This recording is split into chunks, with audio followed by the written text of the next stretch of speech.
Hello friends, मैं रानी पंडित आप सभी का स्वागत करती हूँ। हम लोग आज से स्टार्ट करने जा रहे हैं एनटीपीसी के लिए तैयारी। तो हम लोग एनटीपीसी में आज पढ़ने वाले हैं मैथ, रीजनिंग और जीके। तो अभी हम लोग मैथ पढ़ने वाले हैं। मैथ के लिए हम लोग कुछ शानदार क्वेश्चन लेके आए हैं एनटीपीसी के लिए। मैं इन क्वेश्चन को एनटीपीसी के बुक से पढ़ाऊंगी, ठीक है। तो एनटीपीसी की बुक को आप यहाँ पे देख सकते हैं, ये एनटीपीसी की बुक है। मैं इन्हीं बुक से आपको हर एक सेट, हर एक क्वेश्चन की प्रैक्टिस कराऊंगी। मैं इनको आपको अच्छे से डिस्कशन करके बताऊंगी कि कैसे इनको सॉल्व करना है, कैसे क्वेश्चन को अटेंड करना है। मैं सारी चीज़ें यहाँ पे बताऊंगी। इस तरीके से हम लोग क्वेश्चन को सॉल्व करते जाएंगे।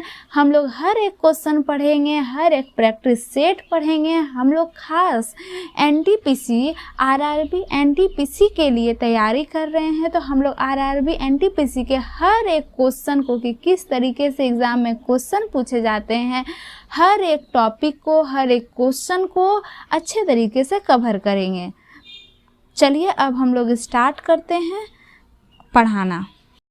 चलिए अब हम लोग क्वेश्चन बनाना स्टार्ट करते हैं। तो पहला क्वेश्चन है मेरा, निम्नलिखित में से कौन सा, फिर ब्रैकेट है 1 + 10 स्क्वायर 2 थीटा के बराबर है। 1 + 10 स्क्वायर 2 थीटा के बराबर कौन है? तो सेक स्क्वायर 2 थीटा, हम लोग 12 में पढ़ चुके हैं।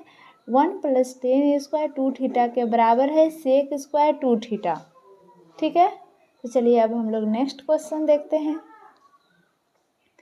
68 × 75 × 37 को 35 से विभाजित करने पर शेषफल क्या होगा? यहाँ पे किससे विभाजित करना है? 35 से विभाजित करना है और इसका शेषफल बताना है कि क्या होगा। तो यहाँ पे 4 ऑप्शन दिया हुआ है, आपको इसको सॉल्व करके बताना है। तो मैंने सॉल्व करके रखा है ताकि आपको समझने में आसानी हो, मैं समझा देती हूँ। यहाँ पे क्या है? 68 है। 68 × 75 × 37, इन तीनों का आपको जो गुना कर लेना है, इन तीनों का आपको गुना करना है और गुना करके यहाँ पे लिख देना है। इतना आएगा, आप लोग गुना करके देख सकते हैं। फिर इसको किससे विभाजित करना है? 35 से विभाजित करने पर शेषफल क्या होगा? तो इसको 35 से विभाजित करना है। तो गुना किए जितना आया उनको लिखे, उसके बाद 35 से इसको विभाजित किए। देखिए, भाग देना आप सभी जानते हैं, ये बताने की कोई ज़रूरत नहीं है।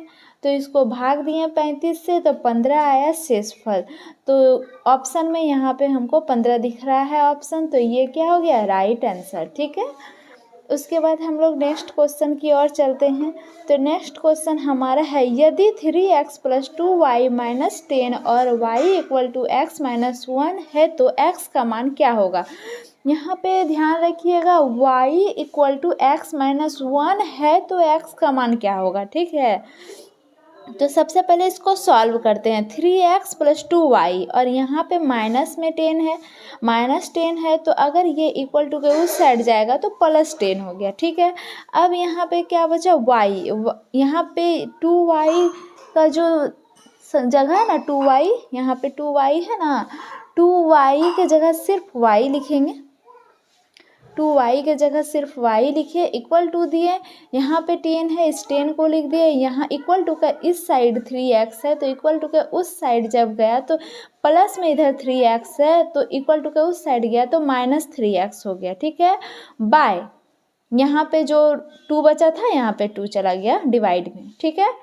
उसके बाद यहाँ पे 10x - 3x/2 को यहाँ पे लिख दिए और यहाँ पे क्वेश्चन में बोला गया था y = x - 1, y = x - 1, तो हम लोग यहाँ पे साइड में लिखे थे y = कितना होगा? x - 1 होगा।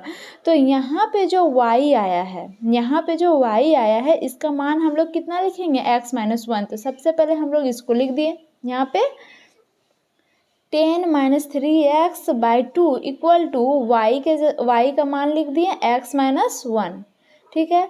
अब यहाँ पे इसको क्रॉस मल्टीप्लिकेशन कर दिए, ठीक। तो यहाँ पे 10 - 3x उतना ही आएगा क्योंकि नीचे यहाँ पे कुछ नहीं है, इक्वल टू 2 को x से गुना करेंगे 2x हो गया, -2 को 1 से मल्टीप्लाई किए 2 हो गया, ठीक है। अब हम लोग चलते हैं आगे।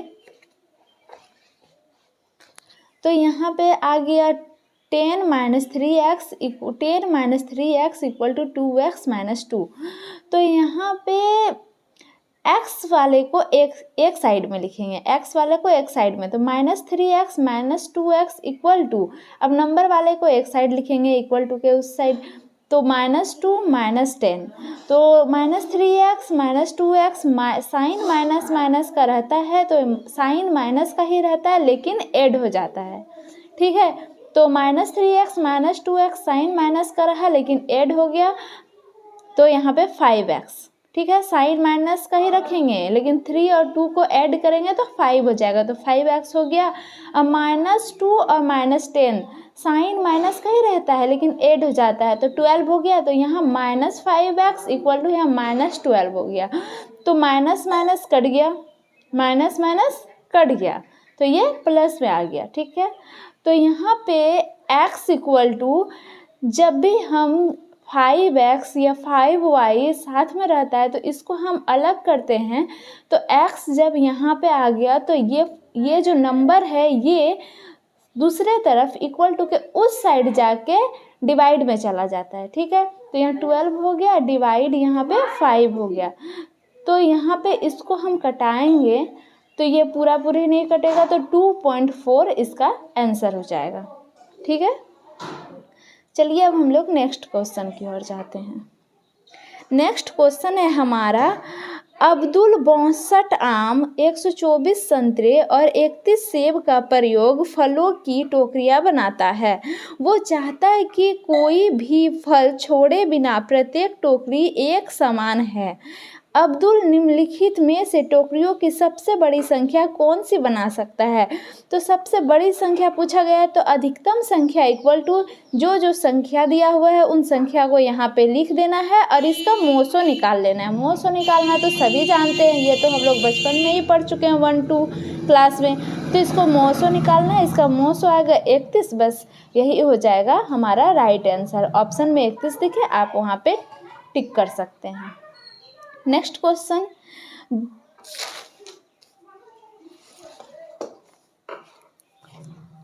दो संख्याएं तीसरे नंबर की तुलना में क्रमशः 20% और 35% से कम है। पहले की तुलना में दूसरे नंबर की संख्या कितने प्रतिशत से कम होगी।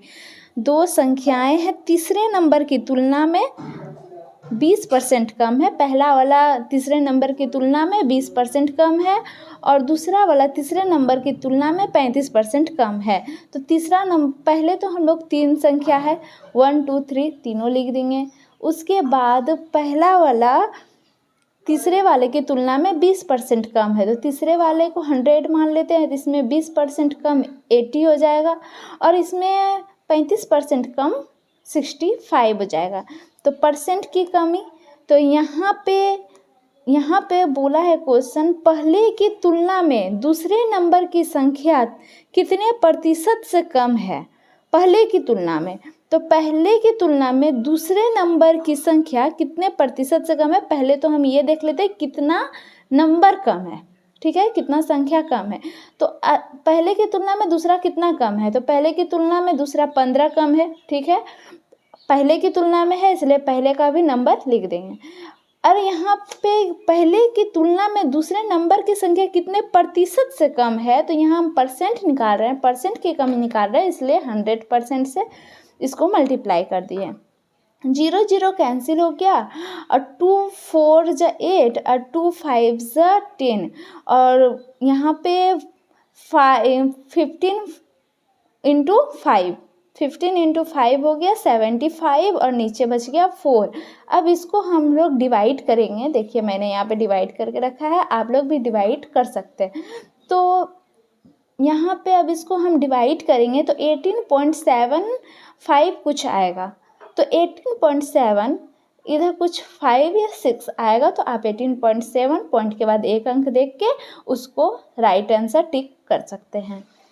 नेक्स्ट क्वेश्चन, एक वर्गाकार खेत का क्षेत्रफल 4096 वर्ग मीटर है, 4096 वर्ग मीटर है, तब उसकी तिर्यक लंबाई विकर्ण क्या है, ठीक है।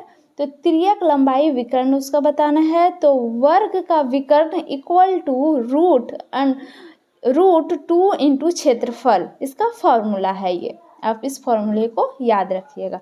इक्वल टू रूट का रूट हो गया 2 इंटू, और क्षेत्रफल का मान यहाँ पे मेरा दे रखा है तो हम अब यहाँ पे क्षेत्रफल का मान बैठा दिए। रूट इसको मल्टीप्लाई करना है, मल्टीप्लाई करके यहाँ पे लिख देंगे। अब इसको रूट से निकालेंगे तो 90.5 मीटर आंसर आएगा। आज के लिए इतना ही। अगर आपने मेरे चैनल को लाइक शेयर सब्सक्राइब नहीं किया है तो लाइक शेयर सब्सक्राइब जरूर कर दीजिए।